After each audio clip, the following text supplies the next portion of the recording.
सर्वधर्मान् परित्यज्य मामेकं शरणं Vraj. The miseries of material existence and the most hopeless conditions of life is the best possible opportunity to turn to God.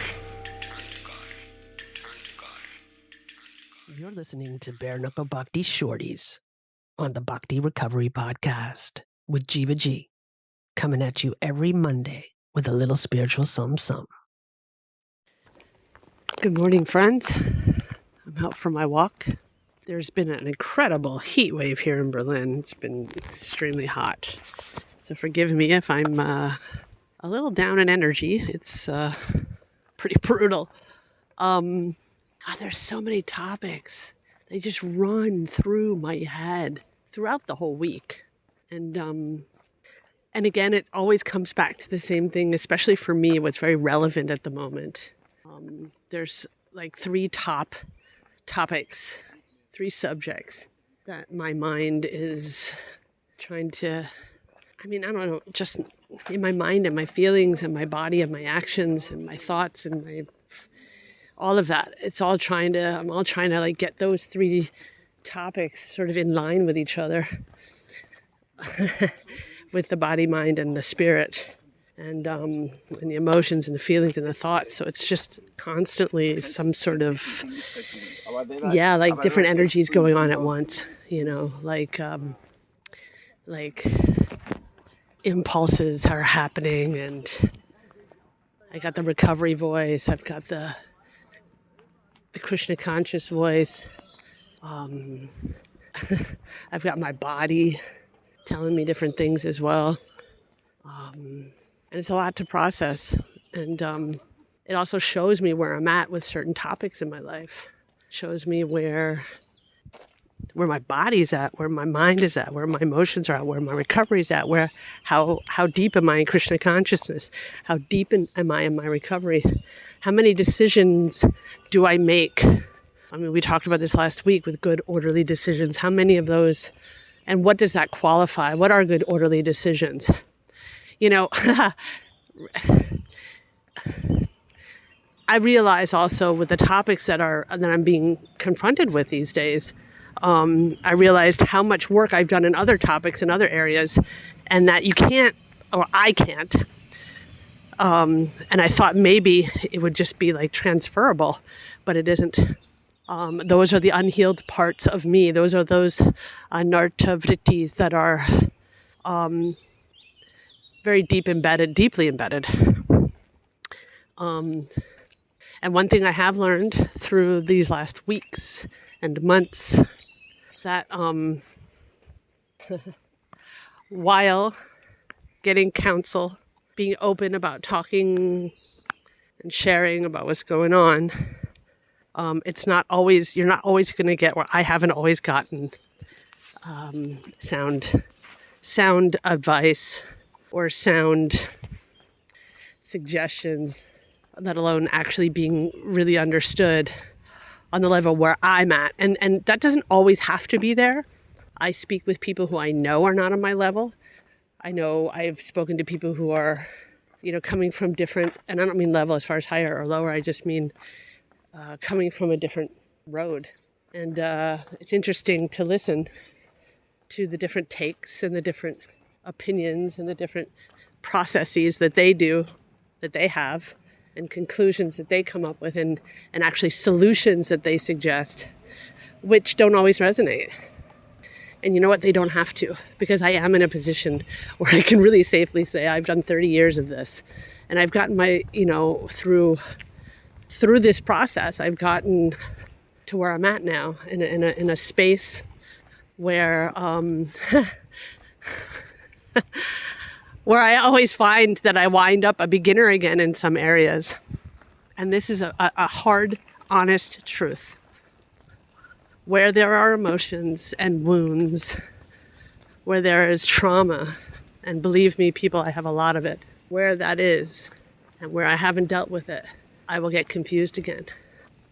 Cannot emphasize the importance of getting through, at least addressing them, and at least really trying to understand that they're there and that maybe just what we're doing is not working on those, encouraging another approach, however it is, but just moving forward in that.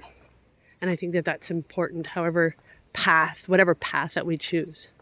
So the topic of lining that all up, and not just in my head with myself, but with others, with mentors, with other people in the program, with other people in Krishna consciousness, with prayer, meditation, quiet time, crazy time, because there's a lot of crazy time at the moment too. I see how my feelings have a potential, my unhealed feelings, my unhealed wounds, which express themselves in feelings. I see how unhinged they can get. And you know what? That scares me. I'm not going to drink. I'm not going to use drugs. At least I don't think so. This has never been a thought for the last 20 years, but 30 years actually, almost. So I'm not as much worried as that as just behavioral relapses and just stepping back and acting, reacting, feeling, and thinking out of old wounds. Not really going to help me. And just trying to get through this at the moment. Trying to figure out what's right and to act accordingly. And sometimes it requires a lot of patience, making those decisions and even sticking with them no matter how painful it is. So much has shifted at the moment, and I need to accept that. Nothing is static. My life isn't static. And there are people who make themselves practice one thing their whole life, and it is so admirable. And I guess I've done that in a certain way too, but I think my lines are a lot broader within those parameters. I think my parameter is a lot broader, which is neither good nor bad. It is what it is. And that acceptance of myself within those parameters is the most important thing. Everybody will find their way.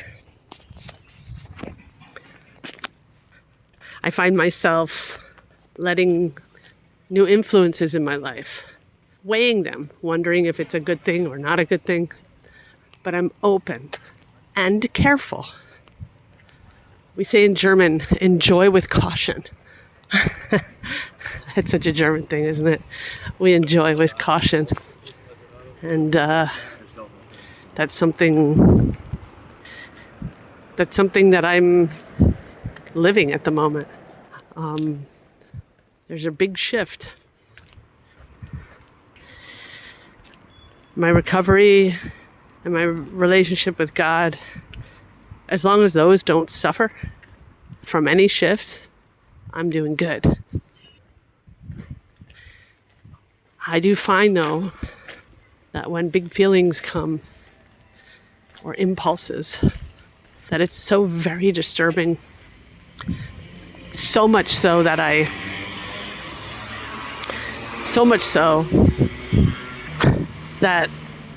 my recovery is always there, and sort of like the knowledge of Krishna consciousness is there, but I forget to be in it, if that makes any sense to you. I go through the actions and I forget to be in it.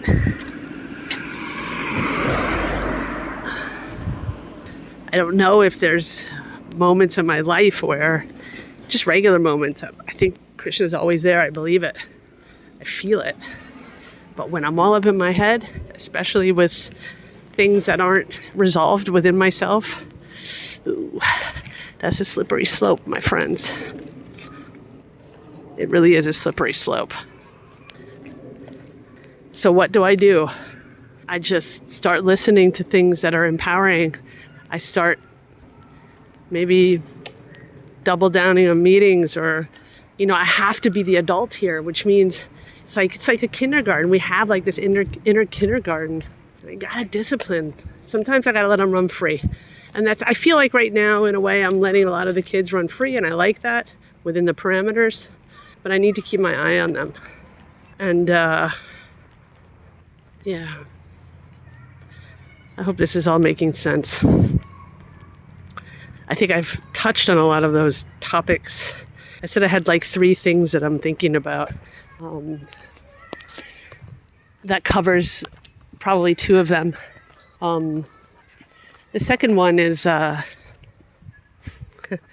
the third one, is being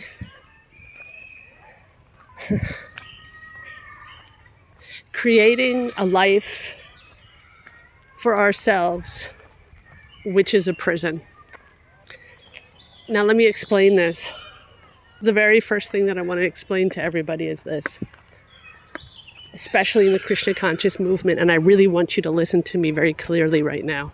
We have created a spiritual community practicing spiritual principles, shooting for the highest of spiritual goals, and we're learning everything about that.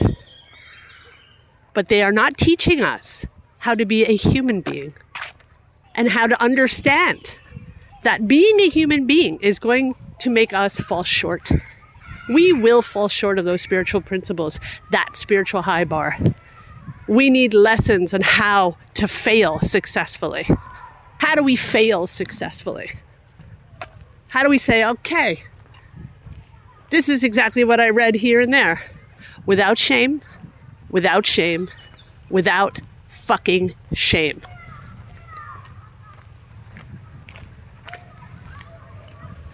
We need to learn how to be human beings. Nobody teaches us that. Here's the bar. This is what we do. Go do it. What happens when you fail? What happens when you fail?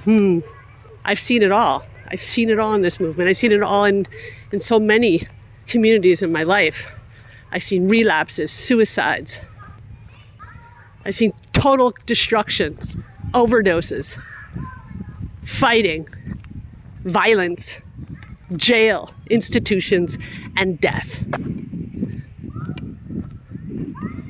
Because we don't know how to learn to make mistakes. To face the mistakes, make the mistakes, take responsibility for them, and forgive us, forgive each other, forgive ourselves without shame. This is a hot topic, people.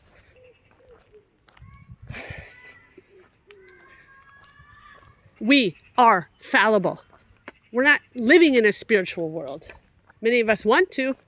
Maybe someday we will. We're living in Maya and a middle planet in Kali Yuga. Reality check. A-type personalities is a good thing, but it could be the downfall because it leaves little room for being fallible, for making mistakes. That's not cool. And I really want to assure every single person that at the Bhakti Recovery Group, we're trying to teach everybody how to be okay with making those mistakes and being a human. I'm not a freaking machine. I need to have some love and compassion, not only with others, but with myself. I'm too busy taking that whip and punishing myself for falling short. My life is going to be pretty grim, my friends. That's not how I want to live. I don't even know what to say anymore. I think I'm almost done with this conversation. Yeah, the daily meditation today I read was great from Hazelden today. It was about the right time in the right place and the right action. And because this was the topic for me anyway, it just hit.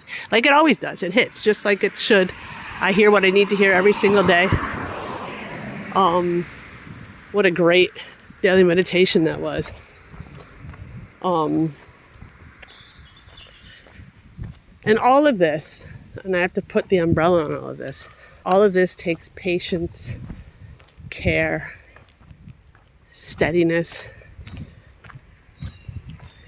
It's not that if I open my parameters, larger parameters of my spiritual life, it's not that I'm gonna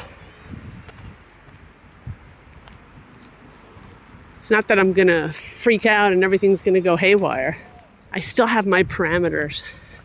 And those parameters are pretty embedded. And I'm happy to experiment within those parameters. Anyway, my friends, I will keep in touch, keep speaking, keep open. I really need to keep myself open. Be open for change. Be open for mistakes, and be open for forgiveness of myself and others. Understand that not everyone's going to have the right answer for me. And also understand, even if they did have the right answer to me and I didn't take it because it didn't feel right, then that's that too. There's really not many mistakes we can make if we have those certain parameters. So I encourage you all. I love you guys. Hare Krishna. Thanks for listening. I hope you liked the Monday Shorties. Don't forget to check out our full-length episodes on Thursdays. If you like what you heard, spread the word. Peace out. सर्वधर्मान् परित्यज्य मामेकं शरणं Vraj. The miseries of material existence and the most hopeless conditions of life is the best possible opportunity to turn to God.